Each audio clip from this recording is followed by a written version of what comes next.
La existencia histórica de Jesús de Nazaret se apoya en un conjunto de fuentes que, pese a su naturaleza diversa y a veces fragmentaria, permiten reconstruir con un grado razonable de certeza la figura de un predicador judío activo en la región de Judea y Galilea durante el siglo I. El método historiográfico aplicado a Jesús se basa en los mismos criterios utilizados para cualquier personaje del mundo antiguo: corroboración independiente, coherencia contextual y coincidencia entre tradiciones diversas. Aunque los evangelios no fueron escritos con intención biográfica moderna, su coincidencia en rasgos esenciales y su enraizamiento en un entorno histórico verificable constituyen la base fundamental sobre la que los estudiosos trabajan. A esto se suman menciones externas, tradiciones orales tempranas y el análisis crítico comparado, que permiten separar con cautela el núcleo histórico de los elementos teológicos agregados posteriormente. A diferencia de figuras legendarias cuya existencia depende exclusivamente de textos religiosos o relatos tardíos, Jesús aparece en un entramado de testimonios que reflejan tanto la devoción de sus seguidores como la hostilidad de algunos contemporáneos. La historiografía moderna considera especialmente significativo que múltiples tradiciones coincidan en presentar a Jesús como un maestro itinerante, un exorcista o sanador, un predicador del reino de Dios y un personaje que terminó ejecutado por las autoridades romanas. Estos puntos fijos, compartidos incluso por fuentes con intereses distintos, ofrecen un eje alrededor del cual se reconstruye su vida pública. Los evangelios sinópticos, con sus diferencias internas, aportan capas de tradición que pueden rastrearse a momentos anteriores a su redacción escrita, lo que sugiere que circularon recuerdos de su actividad desde muy temprano. La historiografía no pretende confirmar los elementos teológicos, sino rastrear al individuo histórico detrás de ellos. Ese esfuerzo implica examinar la Palestina del siglo I, un territorio marcado por tensiones entre la ocupación romana, el fervor religioso judío y la presencia de grupos disidentes. En ese escenario, la aparición de predicadores carismáticos no era inusual, pero lo que diferencia a Jesús es la persistencia y expansión de su memoria. Para los historiadores, esta supervivencia no prueba su divinidad, pero sí subraya que se trató de una figura real que generó un impacto suficiente como para inspirar comunidades dispersas, tradiciones escritas y debates tempranos en torno a su figura. Esa reconstrucción, que continúa refinándose con hallazgos arqueológicos, nuevas lecturas críticas y el análisis del judaísmo del Segundo Templo, revela un personaje cuya existencia histórica es aceptada de manera casi unánime en los círculos académicos, aun cuando haya desacuerdos sobre su interpretación. Así se define el punto de partida para los demás hallazgos que conforman el retrato del Jesús histórico, un recorrido que sigue con la huella que dejó en el historiador judío Flavio Josefo. Josefo lo mencionó en dos pasajes de su obra. Flavio Josefo, historiador judío del siglo I, es una de las piezas centrales en la reconstrucción del Jesús histórico debido a dos referencias incluidas en su obra Antigüedades judías. Escrita alrededor del año 93 después de Cristo, esta obra buscaba narrar la historia del pueblo judío para un público greco-romano, lo que convierte cualquier mención a Jesús en un dato particularmente significativo, pues proviene de un autor ajeno al movimiento cristiano y cercano a los eventos y tensiones políticas de la región. El primer pasaje, conocido como el Testimonium Flavianum, describe a Jesús como un hombre sabio, hacedor de obras sorprendentes y maestro de quienes recibían su doctrina con gusto. También afirma que fue ejecutado por orden de Poncio Pilato y que su movimiento sobrevivió tras su muerte. Sin embargo, el texto ha sido objeto de debate desde hace siglos. Numerosos especialistas sostienen que contiene interpolaciones cristianas posteriores, aunque la mayoría coincide en que existe un núcleo auténtico en el cual Josefo mencionó brevemente a Jesús. El segundo pasaje es más sobrio y menos discutido. En él, Josefo relata la ejecución de Santiago, el hermano de Jesús llamado el Cristo.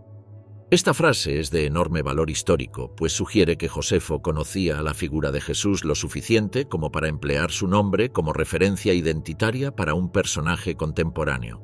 La mención es incidental, sin signos de exageración cristiana, y encaja de forma natural en el contexto del relato, donde Josefo critica al sumo sacerdote Anano por actuar sin autorización romana al ejecutar a Santiago.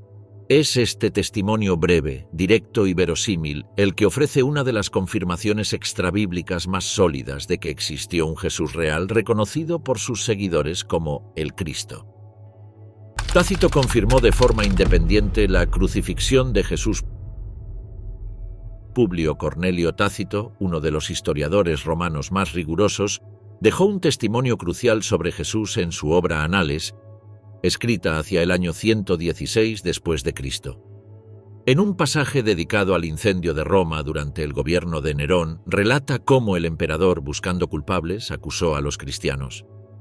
Tácito explica que el nombre de este grupo deriva de Cristo, ejecutado durante el mandato de Tiberio por sentencia del procurador Poncio Pilato. La importancia del pasaje radica en que Tácito no tenía relación con el cristianismo y escribe con un tono abiertamente hostil hacia sus seguidores, a quienes considera una superstición detestable. Esa postura crítica funciona, paradójicamente, como un refuerzo del valor histórico del registro, pues difícilmente un autor que desprecia a un grupo inventaría información que pudiera favorecerlo. El testimonio de Tácito confirma elementos esenciales. Jesús existió, fue ejecutado por autoridad romana y su movimiento persistió hasta entrada la segunda mitad del siglo I. Además, el hecho de que Tácito consultara archivos imperiales o informes administrativos, como solían hacer los historiadores romanos, añade peso documental a sus palabras. Su mención coincide con otros datos independientes sobre la administración de Judea, que identifican correctamente a Pilato como prefecto entre los años 26 y 36 después de Cristo.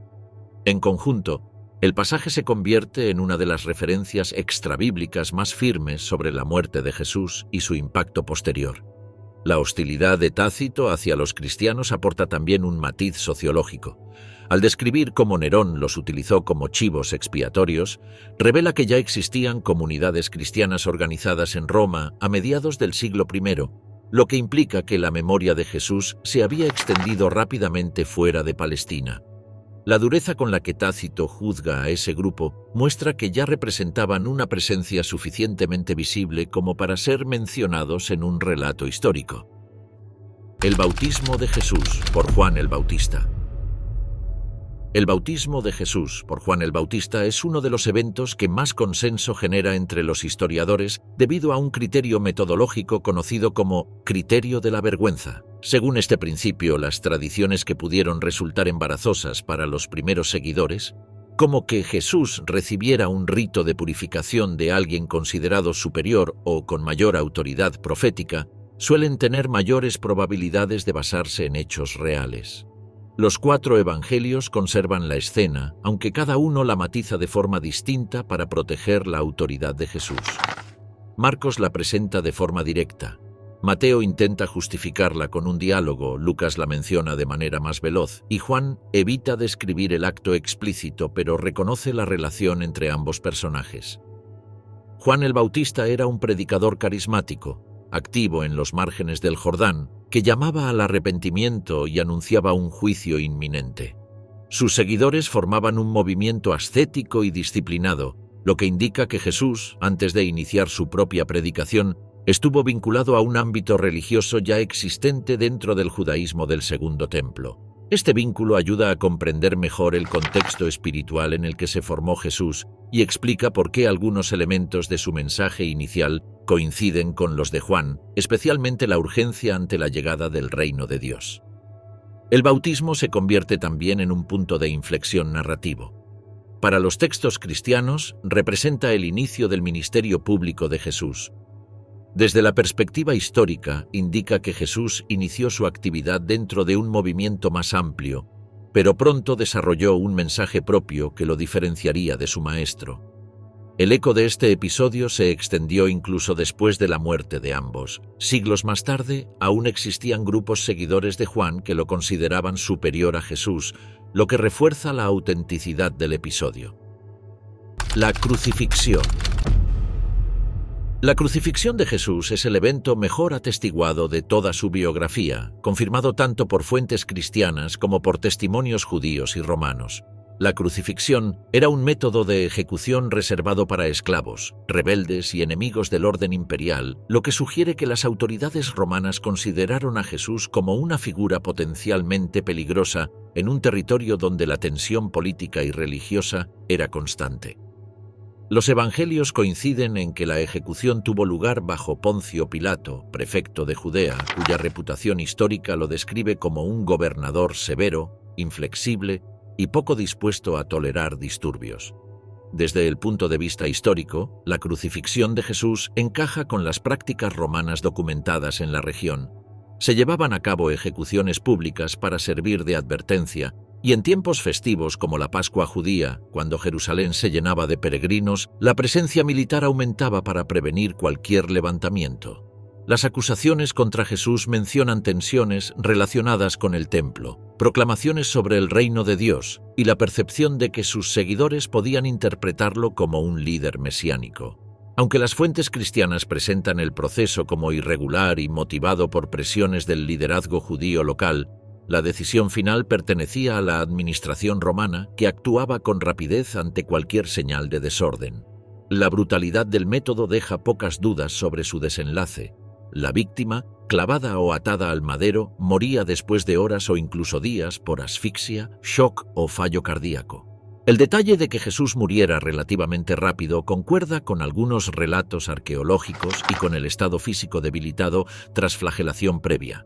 La presencia posterior de comunidades cristianas que afirmaban que Jesús había sido ejecutado por Roma coincide plenamente con el hecho histórico. Una crucifixión deja un recuerdo imborrable entre los testigos y su impacto explicaría la fuerte necesidad de reinterpretarla teológicamente. Hablaba arameo y vivió solo en Judea y Galilea. El paisaje lingüístico de la Palestina del siglo I era complejo, pero las evidencias históricas y filológicas permiten afirmar con claridad que Jesús hablaba principalmente arameo.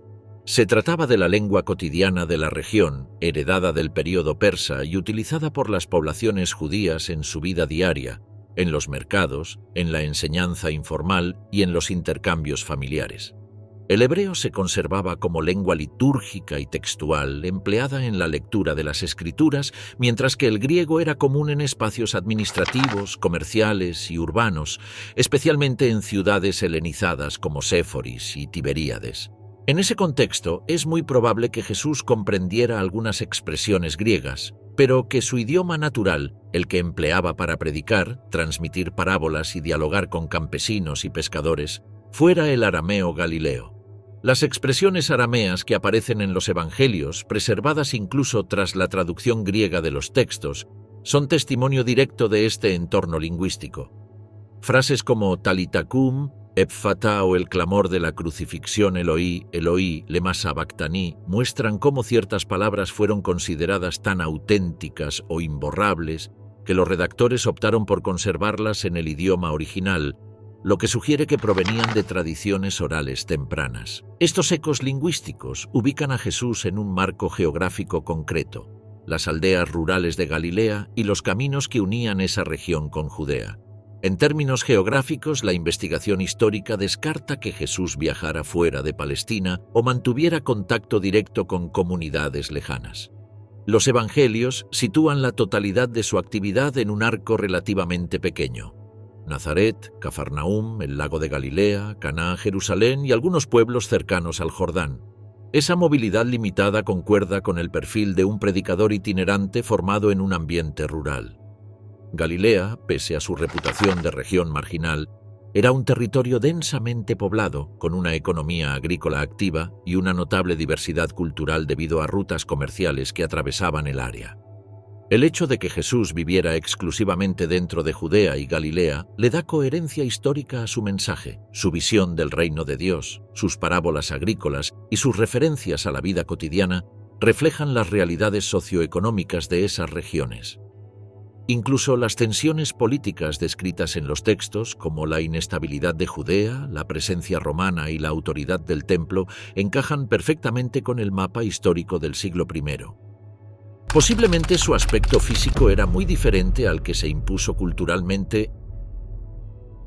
El rostro de Jesús, que domina el imaginario occidental, usualmente representado con piel clara, cabello largo y lacio, ojos claros o castaños y la barba perfectamente delineada, proviene de representaciones artísticas desarrolladas siglos después de su muerte, especialmente a partir del arte bizantino y medieval. Históricamente, ese retrato es improbable. Los estudios antropológicos, arqueológicos y osteológicos del judaísmo del siglo I permiten una reconstrucción más verosímil. Jesús, como judío galileo, habría tenido piel oliva oscura, cabello rizado y corto, barba densa pero no estilizada, y una estatura más baja que la actual promedio.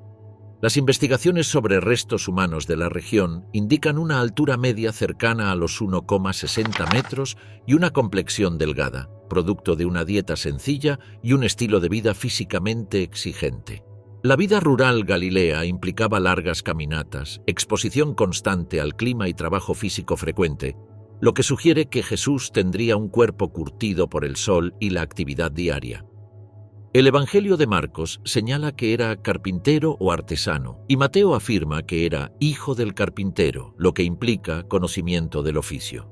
Los artesanos del período trabajaban con herramientas pesadas, materiales resistentes y tareas prolongadas que moldeaban la musculatura y la resistencia física. Esta imagen dista radicalmente del Jesús estilizado de la iconografía europea tardía. El cabello largo, tan característico en pinturas posteriores, no era habitual entre los judíos comunes de la época, salvo en caso de votos especiales como el nazareato, para el cual no existe evidencia en Jesús. Más aún, el estilo helenístico romano imponía cortes más prácticos, y los textos no mencionan ningún rasgo excepcional que lo distinguiera físicamente de la multitud. Esto último sugiere que no tenía un aspecto extravagante o diferente, sino que se mezclaba de manera natural con los hombres de su tiempo. Las reconstrucciones modernas, basadas en cráneos de varones judíos del siglo I, han intentado ofrecer un rostro aproximado que coincide más con la antropología histórica que con la tradición artística. Este Jesús más realista desafía la iconografía establecida y pone de relieve la distancia entre historia y cultura visual. Fue bautizado en fecha tardía. El bautismo de Jesús, realizado en edad adulta, es un dato que intriga a historiadores y teólogos por igual. En el judaísmo del siglo I, los ritos de purificación no se reservaban a una edad específica, pero la aparición de movimientos bautismales como el de Juan tendía a atraer a personas que buscaban una renovación espiritual o un llamado urgente a la conversión. El hecho de que Jesús recibiera el bautismo ya como hombre formado, probablemente con más de 30 años, implica que no perteneció desde la juventud al círculo de Juan, sino que su adhesión al movimiento se dio tras un proceso personal de discernimiento. La cronología aproximada deriva de varios textos. El Evangelio de Lucas menciona que Jesús tenía unos 30 años al iniciar su ministerio, una edad simbólica que en la tradición judía marcaba la madurez plena. Esa edad tardía indica que Jesús había vivido una vida común durante varias décadas, posiblemente dedicada al trabajo artesanal y a la responsabilidad familiar. Ninguna fuente indica actividad pública previa, lo que hace del bautismo el punto de quiebre que interrumpe su vida ordinaria y lo proyecta hacia una misión itinerante que duraría un periodo breve, quizás de 1 a 3 años. El contexto religioso del momento también ayuda a comprender el significado del bautismo tardío.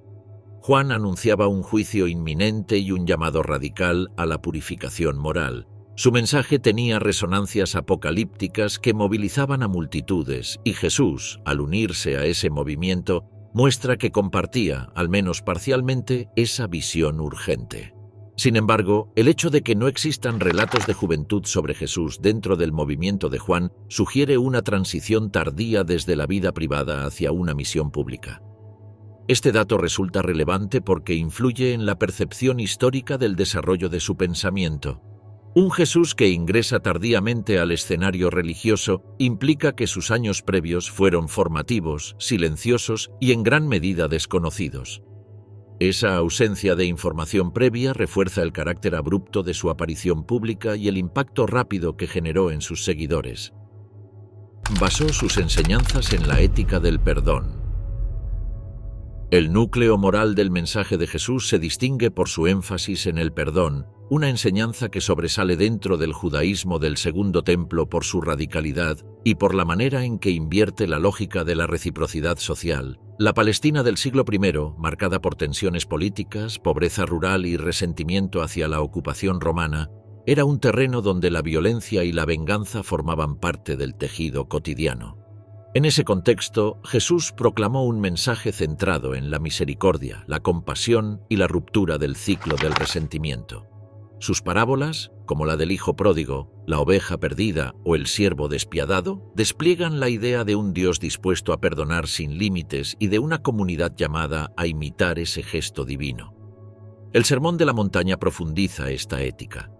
Amad a vuestros enemigos, orad por los que os persiguen. Si alguien te obliga a llevar su carga 1 milla, ve con él 2. Estas sentencias, lejos de ser idealistas, expresan un desafío directo a las estructuras sociales y políticas del momento. Obligar a los campesinos a transportar cargas era un privilegio militar romano. Responder con generosidad a ese abuso convertía un acto de opresión en una oportunidad para redefinir la dignidad del oprimido. La misericordia se convertía en una forma de resistencia ética que no buscaba destruir al enemigo, sino desactivar la lógica del odio. La originalidad del mensaje radica también en su alcance universal. Jesús no limita el perdón a la comunidad judía, sino que lo presenta como un acto que debe trascender fronteras y rivalidades. La figura del samaritano compasivo, presentada como ejemplo, subraya que el enemigo tradicional puede convertirse en símbolo de virtud. Esta visión era especialmente provocadora en un entorno donde los samaritanos eran despreciados y los romanos eran símbolo de sometimiento. La insistencia de Jesús en el perdón contribuyó a la formación de un grupo de discípulos que veían en él no solo a un maestro, sino a alguien capaz de transformar el corazón humano. Esta ética marcaría profundamente a las primeras comunidades cristianas, que interpretaron su muerte como el acto supremo de misericordia divina. Muy probablemente expulsó a los mercaderes del templo. La escena de Jesús expulsando a los cambistas y mercaderes del templo de Jerusalén es uno de los episodios más firmemente aceptados por los historiadores, gracias a su presencia en los 4 evangelios y al fuerte potencial de controversia que representa. Desde la perspectiva metodológica, se ajusta al criterio de la vergüenza, ya que muestra a Jesús realizando una acción que podría haber provocado conflictos con la autoridad religiosa y romana. También responde al criterio de múltiple atestiguación, pues distintas tradiciones independientes la conservaron. Esta combinación la convierte en un evento altamente probable dentro de su biografía pública. El templo era el centro religioso y económico de Judea, un espacio donde se realizaban sacrificios. Se cambiaba moneda extranjera por moneda apta para uso sagrado y se vendían animales aprobados para los rituales. Ese ambiente era a la vez espiritual y comercial, y su intensa actividad generaba tensiones entre la piedad y el negocio. La acción de Jesús se entiende como una protesta profética, vinculada a una larga tradición de denuncias contra la corrupción en el culto. Al derribar las mesas de los cambistas y expulsar a los vendedores, Jesús ejecutó un gesto altamente simbólico. No atacaba el templo en sí, sino el sistema que lo rodeaba. Este acto lo situó en el foco de la élite sacerdotal, que veía en él a un agitador capaz de generar disturbios durante una época sensible como la Pascua. La presencia de miles de peregrinos hacía que cualquier incidente pudiera desencadenar la represión romana.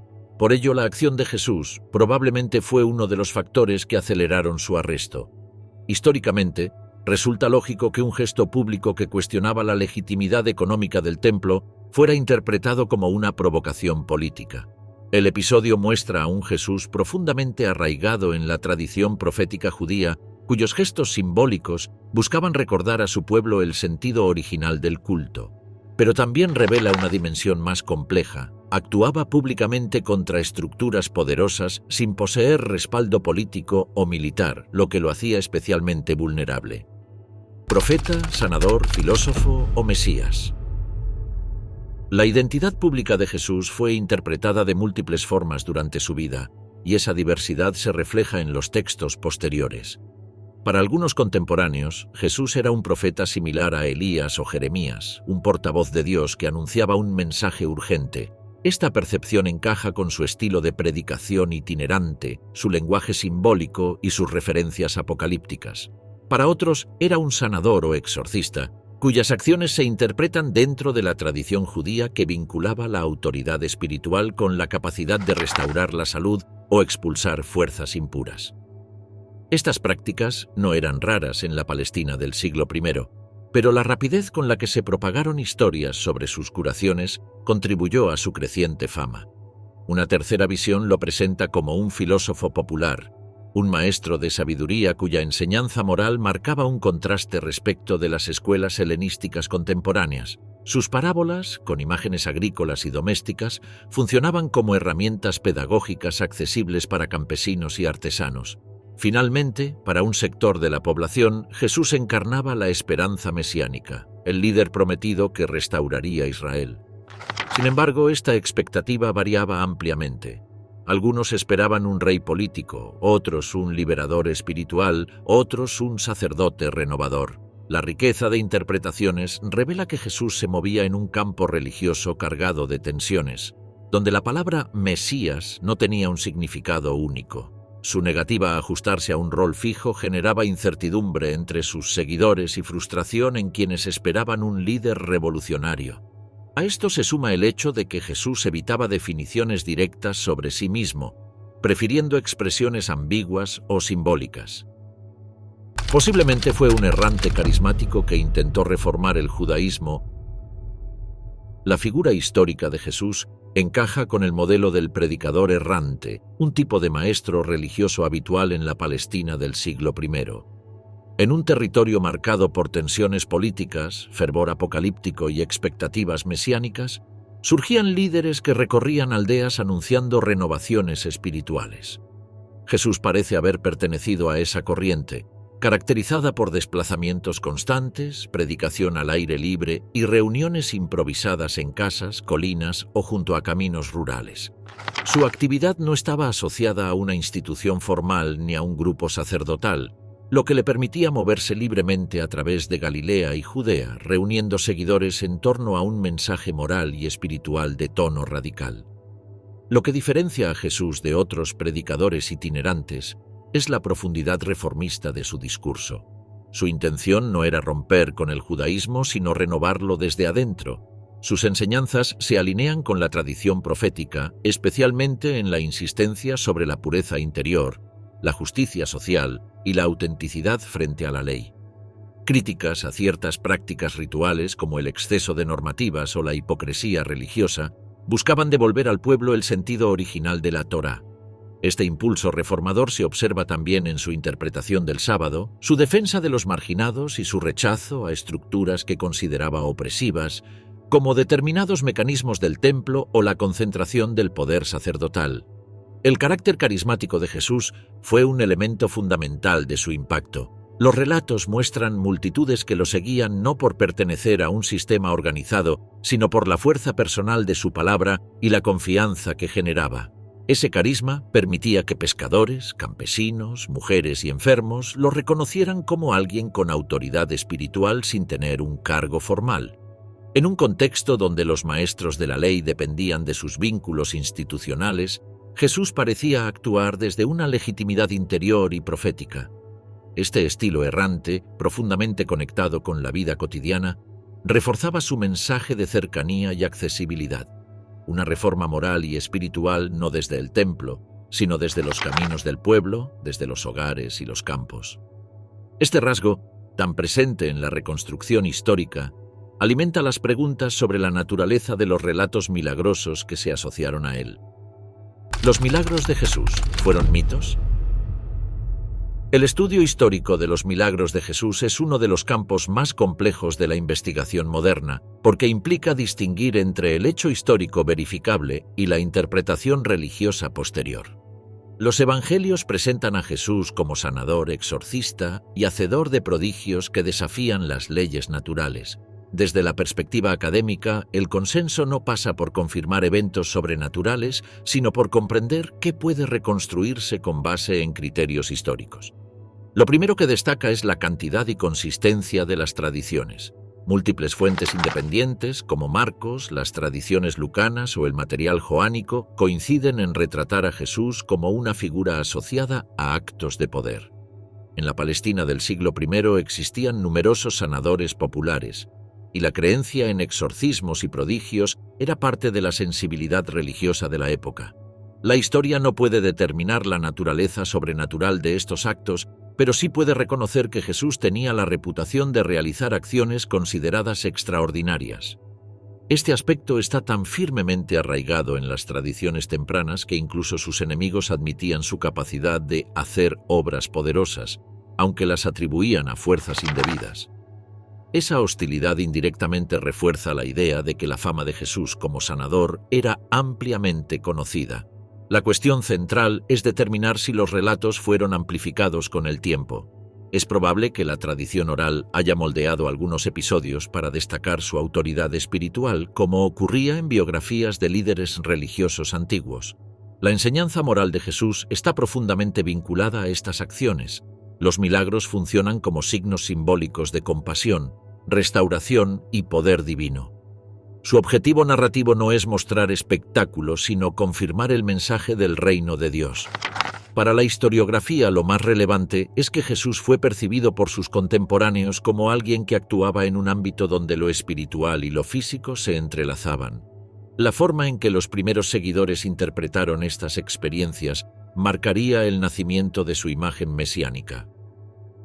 ¿Fue Jesús el Mesías esperado por los judíos?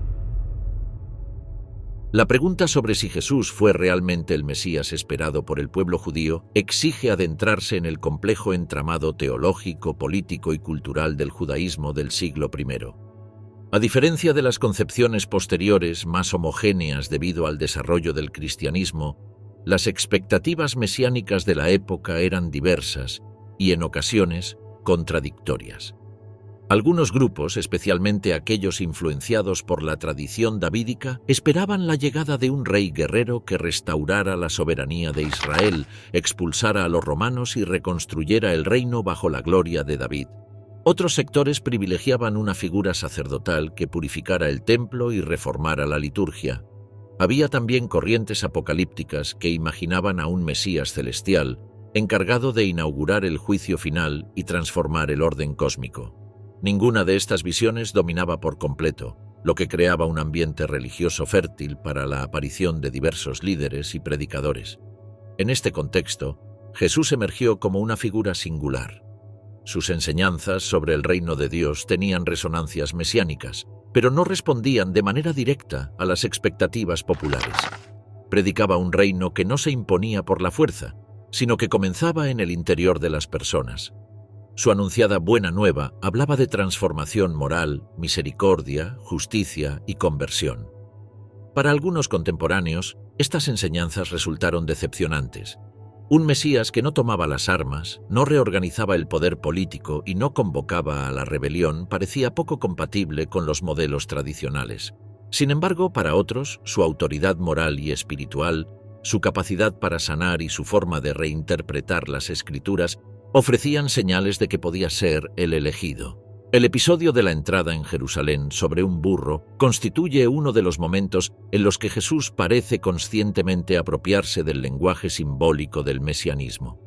La referencia al pasaje de Zacarías sobre el rey humilde que llega montado en un asno habría sido evidente para un público familiarizado con la tradición profética.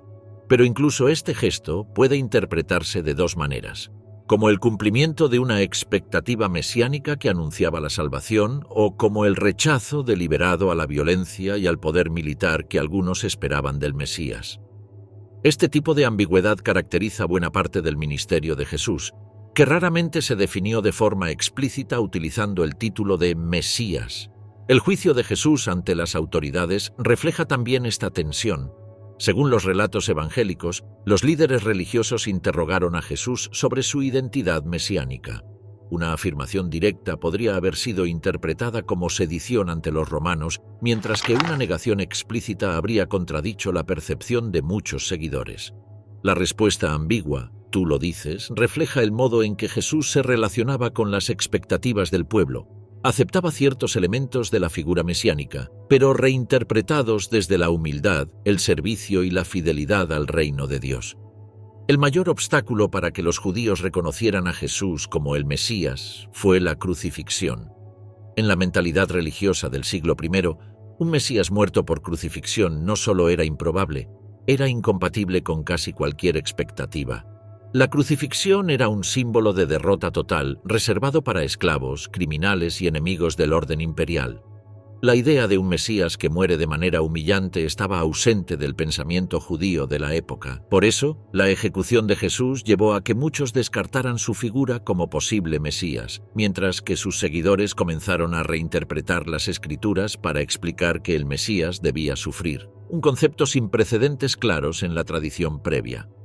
En términos historiográficos, Jesús no encajó de manera completa en ninguno de los modelos mesiánicos conocidos, pero adoptó elementos de varios, generando una visión propia que sus discípulos profundizarían después de su muerte. Su predicación, su autoridad moral, su entrada simbólica en Jerusalén y su relación con la tradición profética ofrecieron indicios que algunos interpretaron como señales mesiánicas, mientras que otros lo consideraron simplemente un maestro, un sanador o un profeta más. Jesús como Hijo de Dios. El título Hijo de Dios posee un trasfondo complejo en el judaísmo del siglo I.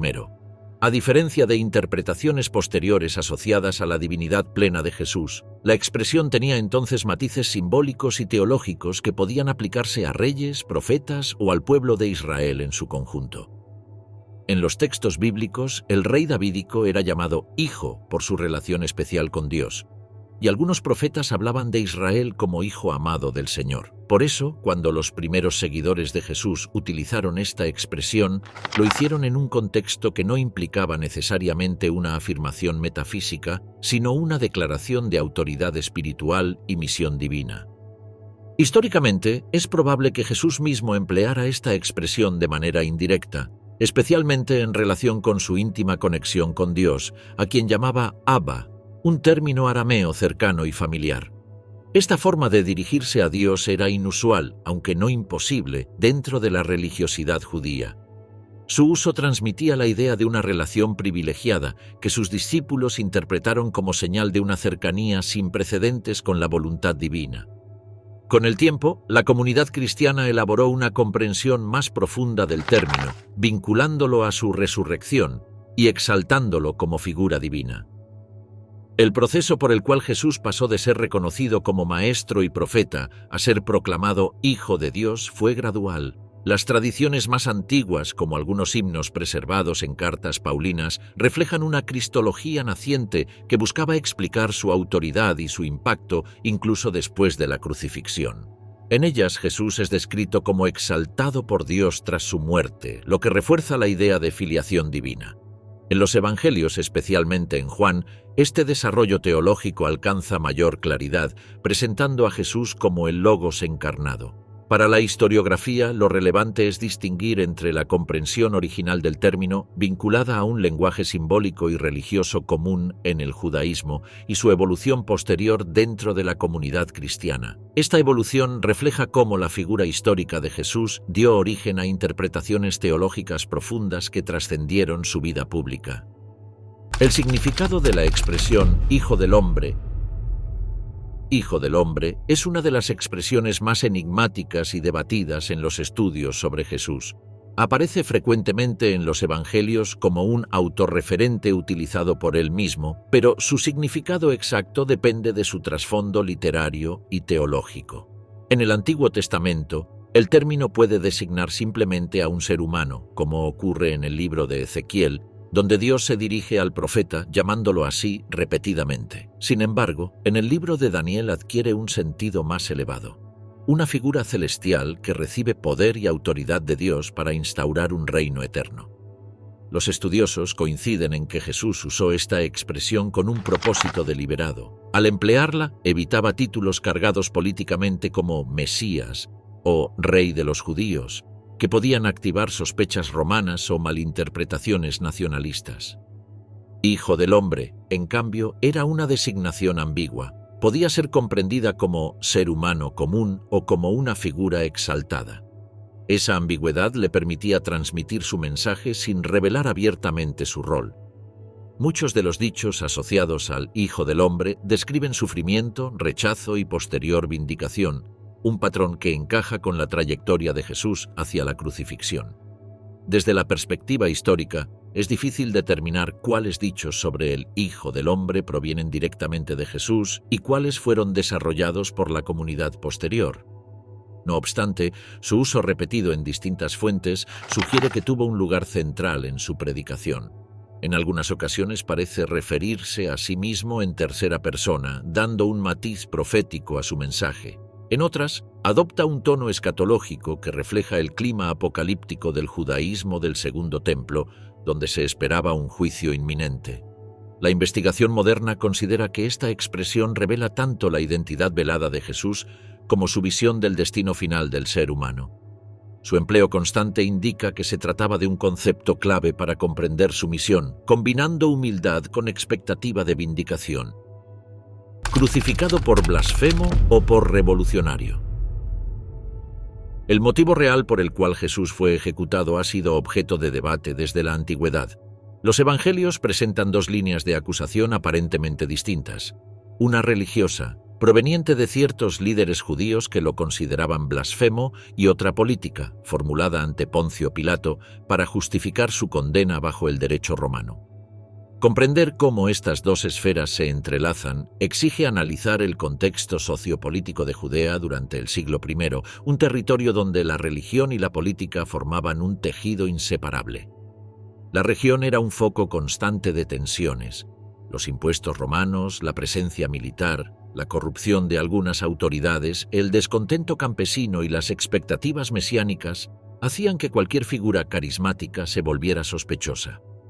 La acusación de blasfemia, mencionada en los relatos evangélicos, se vincula con la reacción del Sanedrín ante palabras o gestos de Jesús que parecían atribuirle una autoridad indebida. Perdonar pecados, reinterpretar la ley con libertad o proclamarse como alguien enviado por Dios. Desde una perspectiva histórica, es difícil determinar si el cargo formal fue blasfemia tal como lo entendemos hoy. Más probablemente fue una preocupación por su creciente influencia y por sus acciones simbólicas, especialmente su conflicto en el templo. Para ciertos líderes religiosos, Jesús representaba un desafío al orden establecido, no solo por sus enseñanzas, sino también por su popularidad entre los peregrinos que acudían a Jerusalén durante la Pascua. Sin embargo, Roma no ejecutaba por blasfemia. Para que una condena de muerte fuera aplicada, debía existir un delito político: sedición, incitación a la rebelión o amenaza a la estabilidad pública.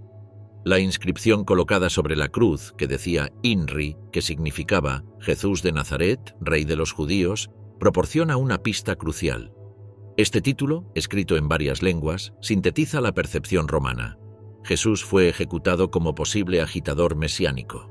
La simple idea de proclamarse rey sin autorización imperial era, para Roma, un acto de traición.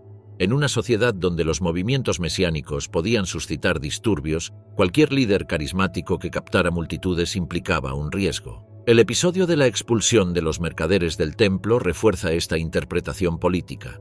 Los evangelistas presentan a Jesús volcando mesas y denunciando prácticas económicas que, a los ojos del pueblo, representaban corrupción religiosa. Pero para las autoridades, este acto podía interpretarse como una amenaza al delicado equilibrio entre el templo y el poder romano.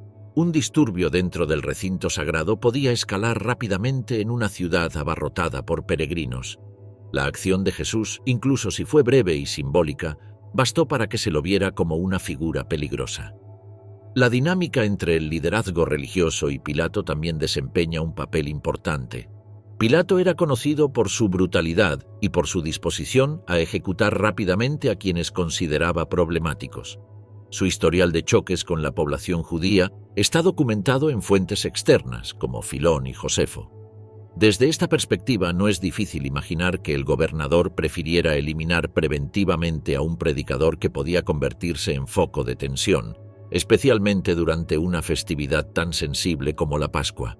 Antes que enfrentar una posible revuelta, Roma optaba por la crucifixión para enviar un mensaje claro: cualquier aspiración mesiánica con implicancias políticas sería aplastada.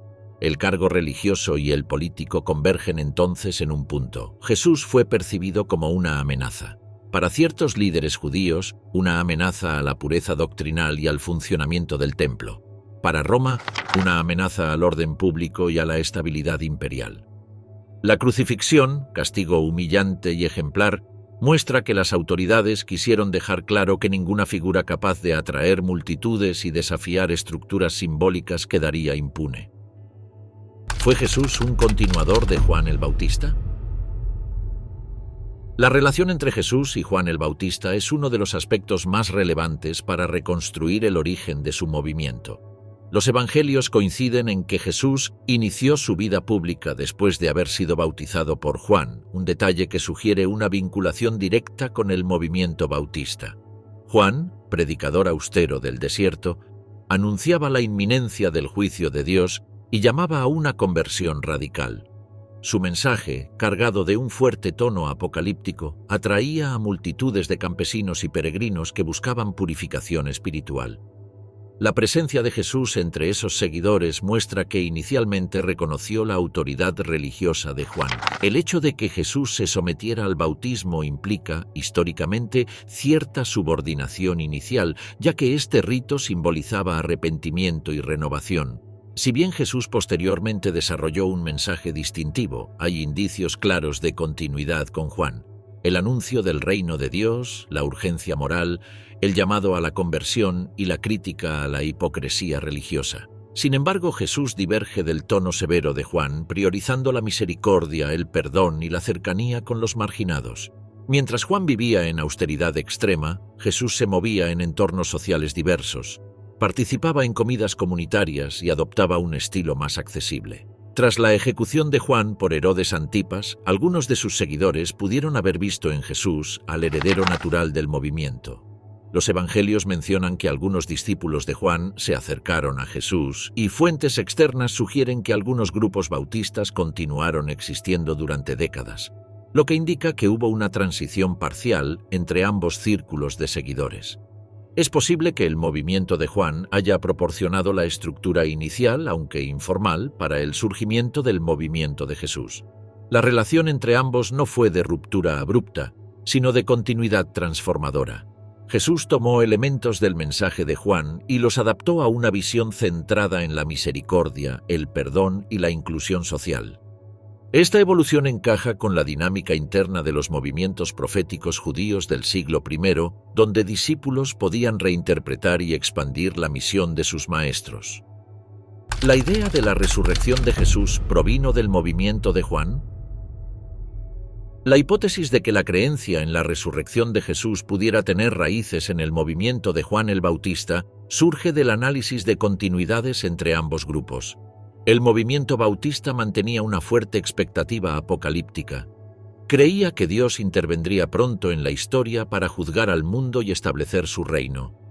En este marco, la muerte violenta de un líder carismático no necesariamente implicaba el fracaso de su misión. Por el contrario, podía interpretarse como un signo de su fidelidad y como preludio de su vindicación por parte de Dios. Algunos estudiosos han sugerido que ciertos seguidores de Juan pudieron haber esperado su retorno o vindicación después de su muerte, una idea que, aunque no está explícitamente documentada, se ajusta a los patrones de movimientos proféticos del período. En ese tipo de grupos, la muerte del líder generaba crisis internas que a veces derivaban en reinterpretaciones teológicas para asegurar la continuidad del mensaje. De este modo, la creencia en la resurrección de Jesús podría haber encontrado terreno fértil en un clima religioso ya inclinado hacia la expectativa de intervención divina. Sin embargo, la idea de que la resurrección de Jesús fuera directamente heredada del movimiento de Juan sigue siendo una hipótesis, no una conclusión histórica. Lo que sí es claro es que los seguidores de Jesús reinterpretaron su muerte a la luz de las Escrituras y del clima apocalíptico del judaísmo tardío. La aparición de testimonios tempranos, como los relatos recogidos por Pablo en 1 Corintios 15, muestra que la creencia en la resurrección surgió muy poco después de la crucifixión, lo que sugiere una respuesta urgente a la desorientación que provocó su muerte. El vínculo conceptual entre el movimiento bautista y el de Jesús radica en la expectativa compartida del reino de Dios. Ambos grupos interpretaron la historia a través del lente de la intervención divina inminente, lo que facilitó la reinterpretación de la muerte del líder como preludio de su vindicación.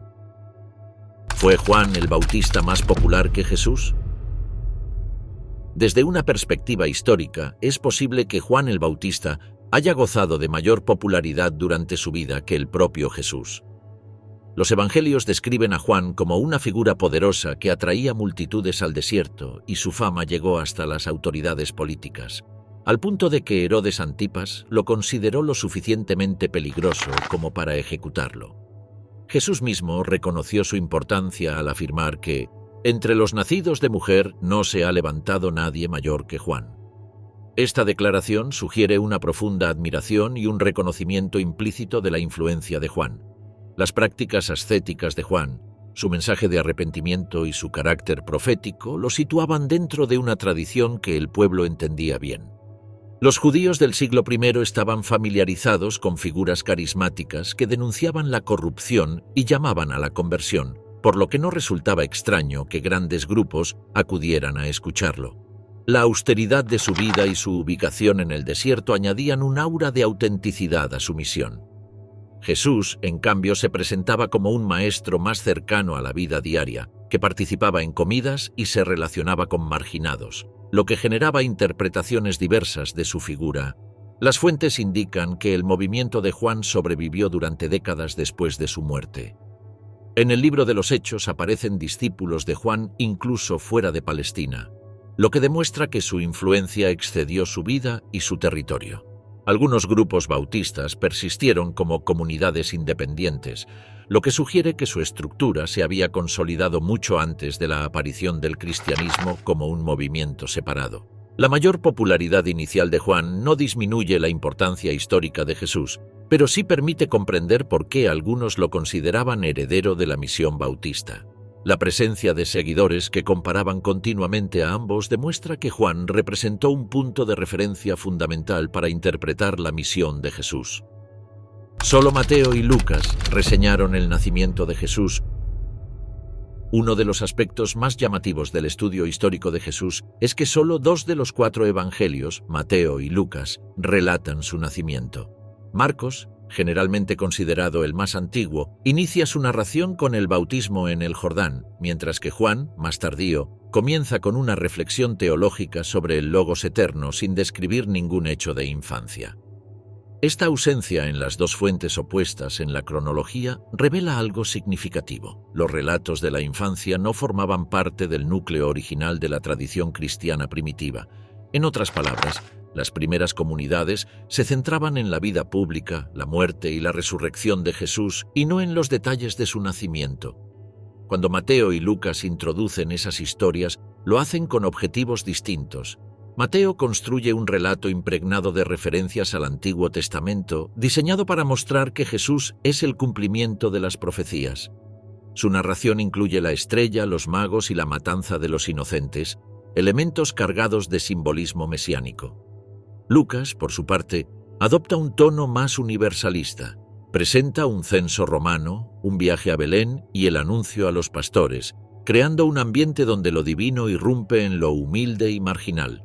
Estas diferencias sugieren que ambos evangelistas habían recibido tradiciones independientes, posiblemente orales, que interpretaron en función de sus respectivas comunidades. La ausencia de relatos de nacimiento en Marcos y Juan implica que los detalles tempranos sobre Jesús no eran ampliamente conocidos o no se consideraban esenciales para comprender su misión. En el judaísmo del siglo I, la vida de los profetas solía narrarse a partir de su llamado público, no desde su nacimiento. Los relatos de infancia de Mateo y Lucas son, por tanto, expresiones teológicas que buscan mostrar quién era Jesús desde el inicio, no reconstrucciones biográficas en el sentido moderno. Lucas difiere de Mateo en varios puntos sobre el nacimiento de Jesús. Las narraciones de Mateo y Lucas sobre el nacimiento de Jesús comparten elementos esenciales, como el nacimiento en Belén, la figura de María, José como protector legal y la concepción asociada a intervención divina, pero difieren profundamente en casi todo lo demás. Estas divergencias permiten identificar dos tradiciones independientes que circulaban en distintas comunidades cristianas del siglo I. Mateo presenta a José como protagonista principal, mientras que Lucas coloca a María en el centro del relato. Para Mateo, la amenaza proviene del rey Herodes, para Lucas, del viaje impuesto por un edicto imperial. Una de las diferencias más notorias es la geografía. En Mateo, la familia vive originalmente en Belén y se traslada a Nazaret solo después del retorno de Egipto, motivada por el miedo a Arquelao. En Lucas, en cambio, la familia ya reside en Nazaret y viaja temporalmente a Belén por el censo. Estas soluciones narrativas apuntan a un esfuerzo común: explicar cómo Jesús, conocido históricamente como de Nazaret, nació en Belén, lugar asociado con la figura de David. La falta de coincidencia sugiere que ninguno de los evangelistas poseía datos firmes sobre la infancia, sino que cada uno trabajaba con tradiciones teológicas que pretendían conectar a Jesús con la línea davídica. Otro contraste se observa en los personajes secundarios. Mateo incluye a los magos, guiados por una estrella, mientras Lucas introduce a los pastores y a los ángeles. Estas figuras responden a objetivos distintos. Mateo muestra a Jesús reconocido por sabios extranjeros, lo que refuerza su dimensión mesiánica universal desde el principio. Lucas subraya la humildad del entorno y la cercanía de Dios con los pobres. Incluso los tiempos y las circunstancias del nacimiento varían, sin que existan elementos que permitan unificar ambos relatos de forma histórica. Estas diferencias no indican contradicciones casuales, sino tradiciones independientes que los evangelistas emplearon para comunicar su comprensión teológica de Jesús. Los tres reyes magos no eran reyes, y no se sabe si eran tres. El relato de Mateo menciona la llegada de magos de Oriente que buscaban al niño Jesús, guiados por una estrella. Sin embargo, el texto no especifica que fueran reyes, ni que fueran tres, ni que tuvieran nombres propios.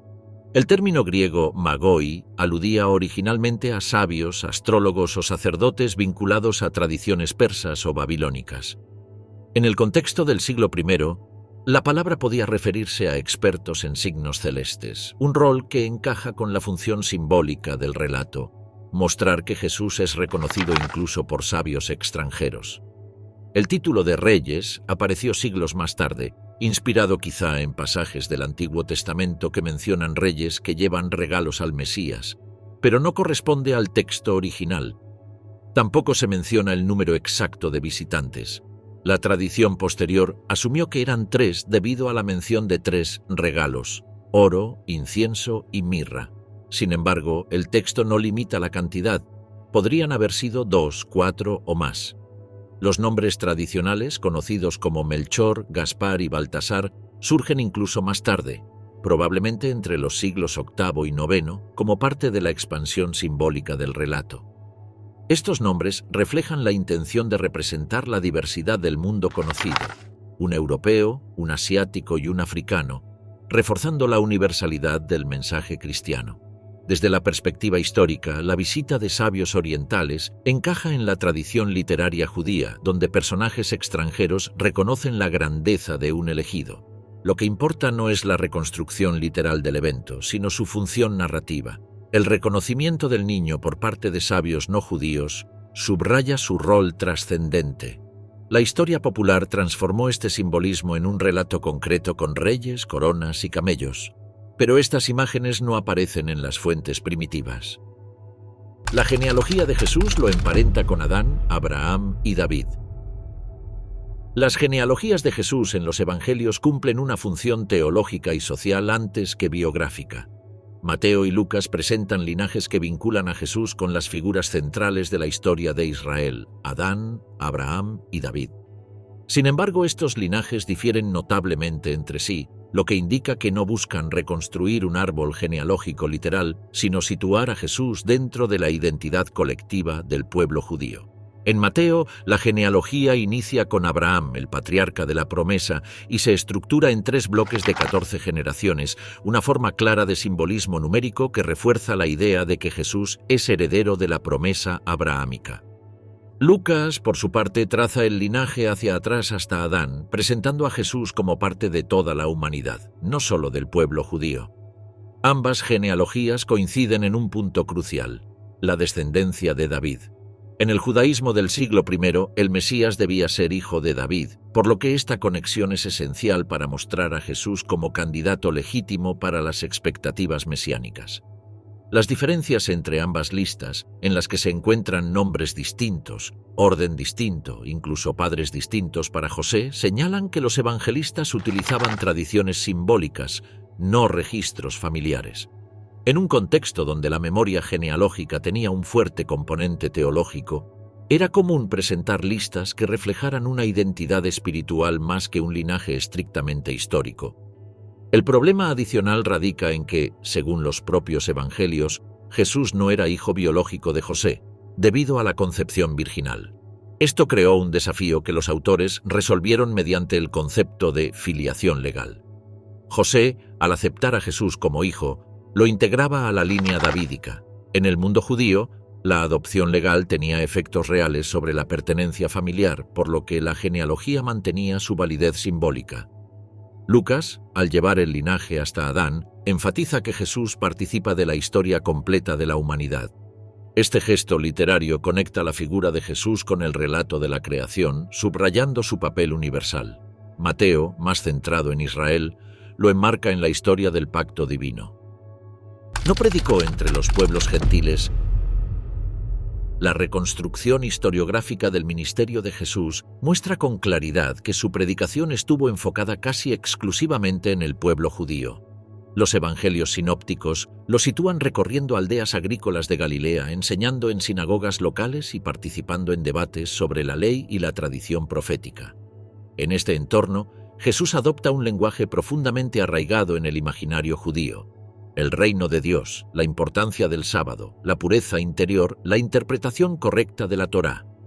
Todo ello apunta a un mensaje dirigido a las ovejas perdidas de Israel, una expresión conservada en varias fuentes y que resume su intención de renovar espiritualmente a su propio pueblo. La geografía misma del ministerio confirma estas conclusiones. Jesús evita las regiones helenizadas del litoral mediterráneo, y prácticamente no se aventura a territorios predominantemente gentiles como la Decápolis, salvo episodios aislados. El incidente de la mujer sirofenicia, lejos de contradecir esta línea, la refuerza. Jesús responde inicialmente con una frase que refleja la prioridad de su misión hacia Israel. Solo tras la insistencia de la mujer concede su petición, convirtiendo el relato en un ejemplo de excepción significativa dentro de un patrón general. El encuentro con el centurión romano tiene una estructura similar. Los evangelios destacan más la fe del extranjero que la existencia de una misión directa hacia los no judíos. Este enfoque se comprende mejor si se tiene en cuenta el contexto histórico. El judaísmo del siglo I estaba marcado por tensiones identitarias frente a la influencia helenística y romana. La preservación de la tradición, la fidelidad a la ley y la esperanza mesiánica habían adquirido una centralidad que impregnaba la vida religiosa. En ese clima, los movimientos proféticos no solían dirigirse a los pueblos circundantes, sino que surgían como llamados internos de reforma y purificación. Jesús se enmarca plenamente en esta dinámica, utilizando un lenguaje comprensible para campesinos, artesanos y peregrinos judíos. La posterior expansión del cristianismo entre los gentiles no proviene del ministerio directo de Jesús, sino del trabajo de sus seguidores. Pablo de Tarso desempeñó un papel esencial al interpretar la figura de Jesús como portadora de una salvación universal. Este giro teológico transformó un movimiento judío reformista en una religión que cruzó fronteras étnicas y culturales. Sin embargo, este desarrollo pertenece a una etapa posterior. El Jesús histórico, según coinciden la mayoría de los estudios modernos, fue un predicador itinerante cuyas palabras estaban dirigidas casi exclusivamente a su propio pueblo.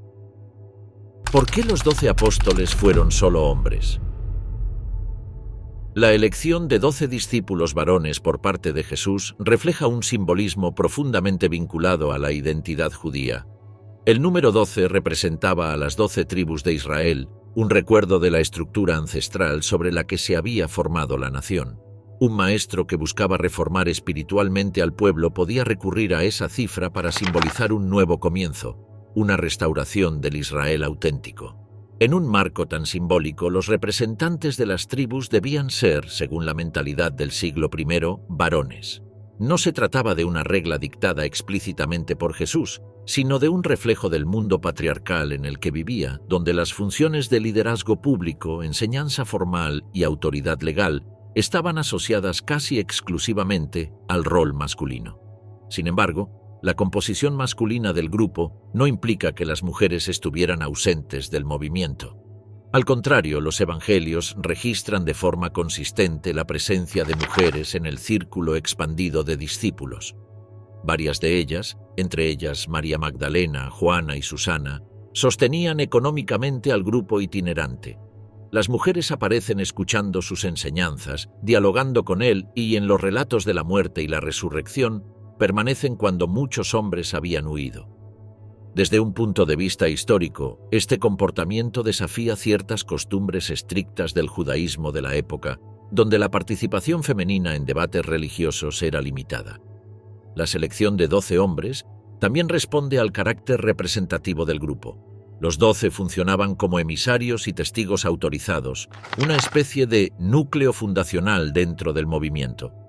Su elección no anulaba la relevancia de las mujeres, pero sí reflejaba una estructura simbólica diseñada para transmitir continuidad entre el Israel antiguo y la nueva etapa espiritual que Jesús anunciaba.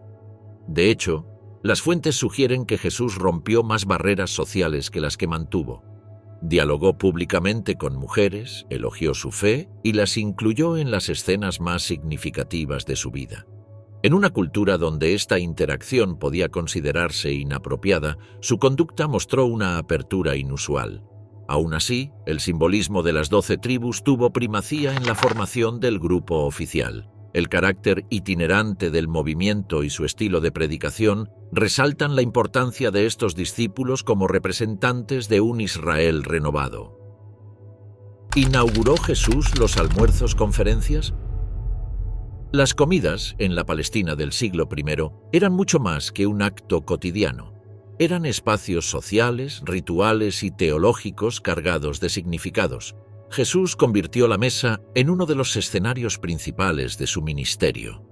Las comidas comunitarias que celebraba, lejos de ser reuniones informales, funcionaban como lugares donde se transmitían enseñanzas, se estrechaban vínculos y se desafiaban normas sociales profundamente arraigadas. Sentarse a la mesa implicaba aceptar al otro, reconocerlo y compartir honra y pureza ritual. Por eso, cuando Jesús comía con publicanos, pecadores y otros marginados, estaba produciendo una ruptura pública con las estructuras sociales de exclusión.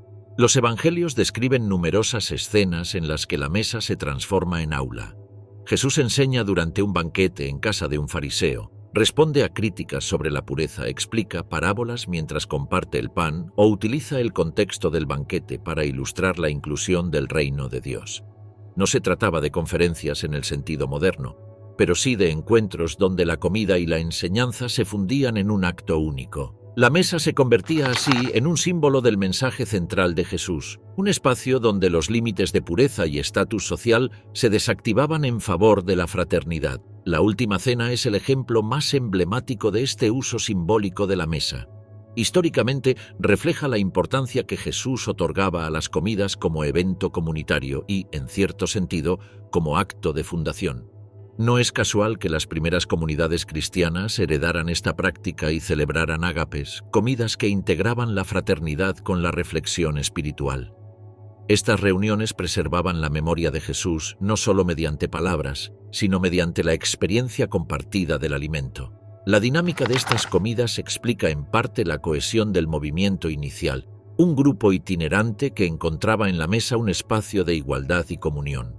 Mientras la sociedad del siglo I clasificaba estrictamente a las personas según pureza, honor y ocupación, Jesús proponía otra lógica, la del encuentro fraterno como anticipo del reino. La entrada a Jerusalén en un burro, símbolo de la humildad. La entrada de Jesús en Jerusalén, montado en un burro en medio de los vítores de la multitud, es uno de los episodios más cargados de simbolismo del ministerio público de Jesús. Desde una mirada estrictamente histórica, este gesto debe situarse dentro del clima religioso y político del judaísmo del siglo I, un periodo caracterizado por tensiones crecientes entre las expectativas mesiánicas del pueblo y el control autoritario de Roma sobre la región. Durante la Pascua, Jerusalén multiplicaba su población con peregrinos provenientes de toda Judea y Galilea, algo que aumentaba el riesgo de disturbios y hacía de cualquier demostración pública un acto potencialmente provocador. En este contexto, la decisión de Jesús de entrar en la ciudad sobre un burro no puede verse como un detalle accidental, sino como un acto deliberado cargado de significado teológico y político. En la tradición judía, el burro era el animal del rey pacífico, en oposición al caballo, símbolo de la guerra y del poder militar. El profeta Zacarías, en un pasaje que habría sido conocido por muchos contemporáneos de Jesús, describía la llegada del rey justo y humilde que entraría en Jerusalén montado sobre un asno, trayendo paz a las naciones. Esta imagen profética ofrecía una alternativa al mesianismo guerrero, tan extendido entre ciertos grupos judíos que esperaban un líder capaz de expulsar a los romanos. Jesús, al utilizar este símbolo, presentó una forma de liderazgo radicalmente distinta. Un liderazgo basado en la humildad, la mansedumbre y la renovación espiritual, no en la fuerza militar. La reacción de la multitud sugiere que para muchos el gesto tuvo una connotación mesiánica. Los relatos describen a peregrinos extendiendo mantos en el camino y agitando ramas, actos propios de celebraciones reales. Es posible que estos gestos provinieran de una expectativa popular según la cual Jesús cumpliría el rol del Mesías, aun cuando su propia postura no coincidía plenamente con ese ideal. Las autoridades, tanto religiosas como romanas, habrían observado con cautela esta escena. Una multitud fervorosa, un líder carismático y un contexto político tenso podían combinarse fácilmente en un estallido de violencia. Históricamente, la entrada en Jerusalén puede haber contribuido al temor de las autoridades de que Jesús desencadenara disturbios o alimentara aspiraciones mesiánicas. Si bien Jesús no incitó a la violencia, su gesto público y su creciente popularidad lo convertían en una figura sospechosa para la administración romana. De hecho, este episodio precede inmediatamente a la purificación del templo, un acto que reforzó aún más la percepción de Jesús como potencial agitador. El misterio de la tumba vacía y las inconsistencias entre los 4 evangelistas. El relato de la tumba vacía constituye uno de los elementos más desconcertantes del cristianismo primitivo y, al mismo tiempo, uno de los más difíciles de interpretar históricamente. Los 4 evangelios coinciden en que un grupo de mujeres encontró la tumba vacía al amanecer del tercer día después de la crucifixión. Sin embargo, más allá de este punto común, las diferencias entre las narraciones son considerables. Marcos habla de 3 mujeres que encuentran un joven sentado dentro del sepulcro. Mateo describe un terremoto, un ángel resplandeciente y guardias aterrados. Lucas menciona a 2 figuras celestiales y Juan narra la experiencia personal de María Magdalena, quien afirma haber visto al resucitado en un jardín cercano. Estas variantes muestran que, desde sus comienzos, la tradición de la tumba vacía no poseía una forma fija ni un relato uniforme. La presencia de mujeres como primeras testigos es un detalle significativo. En el mundo judío del siglo I, el testimonio legal de las mujeres tenía escaso valor. Si los primeros cristianos hubieran querido construir un relato ficticio para dotar de credibilidad a la resurrección, difícilmente habrían colocado a mujeres en el centro de la escena. Este elemento sugiere que la tradición se originó a partir de una experiencia comunitaria temprana que fue transmitida con sus rasgos más desconcertantes intactos. Sin embargo, la tumba vacía no constituye una prueba histórica en sí misma. Puede interpretarse de muchas maneras, desde un sepulcro mal identificado hasta una construcción simbólica destinada a expresar la convicción de que la muerte no había detenido el movimiento de Jesús. Las discrepancias entre los evangelios reflejan la diversidad de las primeras comunidades. Cada grupo elaboró su versión según sus propias tradiciones, enfatizando distintos elementos: el poder divino, la sorpresa humana, la continuidad con las escrituras o la dimensión personal del encuentro. Esta variedad no elimina el núcleo común, pero complica el intento de reconstruir un hecho histórico concreto. Los estudiosos coinciden en que la tumba vacía, tal como aparece en los textos, posee un carácter profundamente teológico. Revela la creencia de que Dios había intervenido de manera decisiva después de la muerte violenta de Jesús. La polémica sobre la resurrección. La resurrección es, sin duda, el núcleo de la fe cristiana, pero también una de las afirmaciones más difíciles de abordar desde un punto de vista histórico. Los primeros cristianos proclamaron que Jesús había sido levantado de entre los muertos, una convicción que aparece de forma temprana en las cartas de Pablo, escritas apenas 20 años después de la crucifixión. Pablo cita una tradición aún más antigua, según la cual Jesús se apareció a Pedro, a los 12, a 500 hermanos y por último a él mismo. Este testimonio, aunque teológico, muestra que la creencia en la resurrección no se desarrolló lentamente, sino que surgió de manera casi inmediata tras la muerte de Jesús. Sin embargo, la naturaleza de esa experiencia continúa siendo objeto de debate. Algunos estudiosos interpretan las apariciones como visiones internas producto del duelo y la expectativa apocalíptica, mientras que otros sugieren experiencias comunitarias interpretadas religiosamente. Los relatos evangélicos presentan a Jesús resucitado en escenas que combinan elementos físicos y espirituales. Aparece en habitaciones cerradas, comparte comida, muestra heridas y luego desaparece de manera repentina. Esta mezcla indica que los narradores no intentaban describir un cuerpo físico convencional, sino un estado transformado que escapaba a las categorías normales. La diversidad de testimonios refleja la complejidad del fenómeno. En Marcos, el evangelio más antiguo, la historia termina abruptamente con mujeres temerosas que huyen de la tumba. Mateo narra una aparición en Galilea, Lucas, varias en Jerusalén. Juan añade episodios de reconocimiento gradual. Cada tradición desarrolla su comprensión teológica propia, pero ninguna ofrece un relato que pueda considerarse evidencia histórica directa. Para la historiografía, la resurrección pertenece al ámbito de las convicciones religiosas, no de los hechos verificables. Lo que sí puede afirmarse es que la creencia en la resurrección transformó a los seguidores de Jesús. Un grupo disperso y atemorizado pasó a convertirse en un movimiento misionero decidido. Este cambio, difícil de explicar solo por factores psicológicos, revela que la experiencia, cualquiera que haya sido su naturaleza, tuvo un impacto colectivo profundo. La resurrección no fue un fraude deliberado de los discípulos de Jesús. Los estudios modernos coinciden en que la hipótesis de un fraude deliberado por parte de los discípulos resulta históricamente improbable. En primer lugar, los relatos muestran a los seguidores de Jesús profundamente desorientados tras la crucifixión. Las fuentes describen su miedo, su huida y su sensación de derrota. Un fraude organizado requeriría coordinación, planificación y motivación colectiva, algo difícil de conciliar con la situación descrita en los textos más antiguos. Además, muchos de los discípulos enfrentaron persecución y muerte por su testimonio. Es razonable suponer que un fraude pensado para obtener poder o prestigio se habría desmoronado bajo esa presión, especialmente si los implicados no obtenían beneficios materiales. El contexto cultural también debilita la posibilidad de un engaño deliberado. En la mentalidad judía del siglo I, la idea de un Mesías crucificado era contradictoria con cualquier expectativa religiosa. Si los discípulos hubieran querido inventar una historia convincente, no habrían escogido un desenlace que chocaba frontalmente con las creencias de la época. La crucifixión era un símbolo de fracaso y humillación. Reinterpretarla como victoria divina requirió un salto teológico profundo y audaz. Las primeras tradiciones sobre la resurrección no muestran señales de conspiración.